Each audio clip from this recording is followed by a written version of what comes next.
Welcome back to another video. If it's your first time here, my name is Beck. Today I'm going to talk to you about working on board a cruise ship. It's probably the reason you've clicked on this video because you're interested in working on board a cruise ship, and this is something that I did do quite a while ago. It was about 20 years ago, so things have probably changed radically, but the company that I used to work for is still going strong today. In fact, it is one of the strongest. It is one of the top companies to work for. I used to work on the shops and they're called Harding Retail. When I used to work for them, they were called Harding Brothers. Now, I believe that it's between them and Starboard Cruises, I want to say, but I link it in the description anyway. So what qualifications did I need to work on board the ship? Well, if you're going to be working in the shop department, as I did, you will need to have some kind of retail experience or customer service, I would imagine. So prior to going on the ships, I had worked in a supermarket called Tesco Stores. It's one of the biggest supermarkets in the UK. And I'd worked for them for about 5 years before going on the ship. I'd also done an NVQ in retail, but you don't have to have that. Experience is obviously the key, isn't it? The application process, I say application, I use that term loosely. My friend was already on board. She was working as a hairdresser. She rang me up and said, give this number a call. It's a company based in Bristol. It was Avonmouth. Ring them, which I did. The following day I went to Avonmouth for an interview. So my friend gave me the number on the Tuesday. They invited me for an interview on the Wednesday. By the Saturday, I was on a plane and flying to Athens to start my contract on the Sunday. If I'd have had more time to think about it, I may not have gone, I don't know. It was that quick. There were not the regulations like you have to have now. You have to have, obviously, the sea survival, but I will double check what that's called because I don't think it's actually called a sea survival course. But you need that now if you are going to work on the ships. If it's something you want to do and you don't want to work in the shops, there's so many options available to you.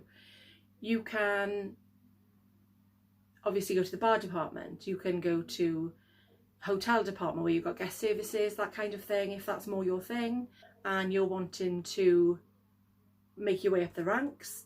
There's the deck, the engineering or the ETO side of things, which is actually what my son is doing at the moment. He is training to be an officer on board, so he's in nautical college doing a level 3 in nautical science. He then applies for sponsorship, and then for 3 years he will study different phases, 5 I believe. So he does 3 in college and then 2 on the ships, and these phases alternate. So that's another option. So there are so many options open to you. Basically, whatever land jobs you have, there's going to be something suitable for you on board ship because they need people that are good at computers. They need the entertainment staff, as in the dancers, the lighting technicians. They even have broadcasters on board now. So you've got the people that are behind the cameras. You've got people that are doing, obviously, the TV shows that do the rolling. I don't even know what they're called. But whatever job you can think of land-based, you're sure to have it on board ship as well.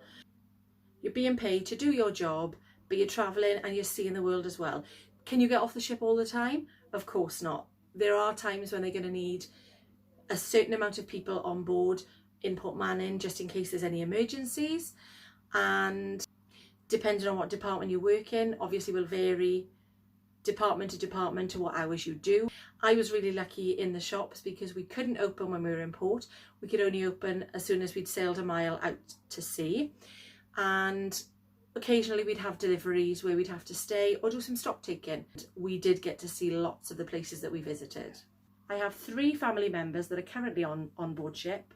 One of them is a youth manager, so she's an officer on board. Another one is a photographer. And lastly, my nephew is a waiter. So different cruise lines. The only difference being is they have been recruited or gone through the recruitment process in the Philippines. So they've had a completely different experience to me. But obviously this is what I'm here for. I can find out all about their recruitment process and bring that here and let you know. If you've got any questions, If you've got any questions, please ask them below and I will do my very best to find out the answers for you. I hope you enjoyed this. If you did, consider subscribing and click that bell for notifications. Thank you. Bye bye.